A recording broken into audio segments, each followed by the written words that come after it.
Have you ever heard someone say they had music in their bones?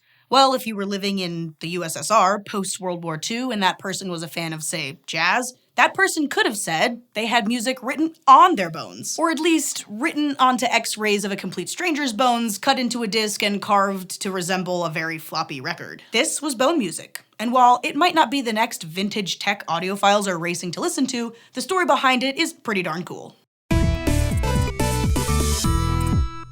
Life under Joseph Stalin's regime wasn't exactly chill.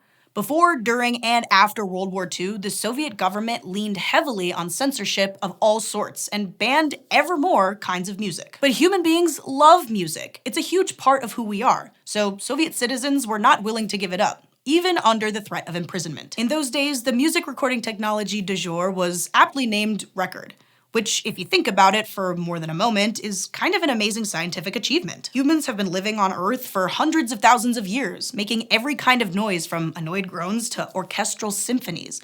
But unless you were born within the past 150 years or so, your only option to hear any of it was to hear it live. The first part of making a record involves finding a way to copy down sound waves into a physical medium. That's relatively straightforward because sound waves are physical waves that move through the air and interact with objects. They are literally ripples in the air that our brains interpret as noise. In fact, the oldest known recording of a human voice, uncovered back in 2008, was only meant to get recorded, not played back.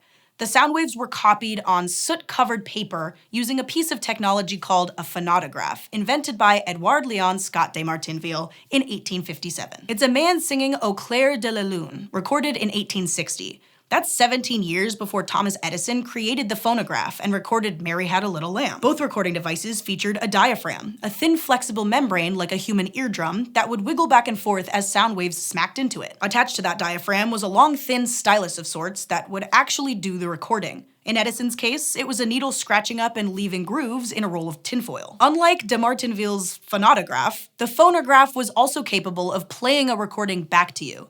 It had a separate diaphragm and stylus set up for playback, which would read the wiggles carved into the tinfoil and reproduce an approximation of the original sound. High fidelity, this tinfoil track was not. But over the decades, inventors continued to iterate, tweaking the basic setup we'd seen with the phonograph to create new music-playing equipment. For example, early graphophones replaced the tin-coated cylinder with a wax one, which was less temperamental.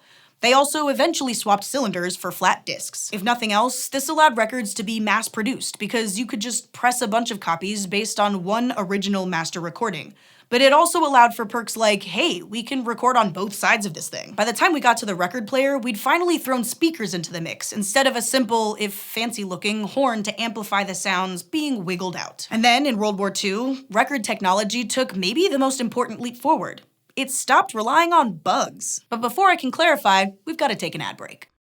This SciShow video is supported by Delete Me, the hands-free subscription service that removes your personal information from hundreds of data broker and people search sites. Our executive producer, Nicole, can vouch for the quick sign-up. It took less than 10 minutes to sign up and enter her information and get the process going, and the dashboard is super easy to understand. They've already found over 900 records and are working on removing them. Unlike other services, Delete Me verifies your data is on data broker sites before submitting removal requests, reducing the risk of unnecessary data exposure. And then they keep going. Delete Me continuously removes your data throughout your plan period. They don't just do one sweep and leave you on your own. The real people behind Delete Me are there for your custom requests and help when you need it. And they don't outsource to third parties, so your data stays safe. Just use the QR code on screen or go to joindeleteme.com/SciShow and use promo code SciShow at checkout.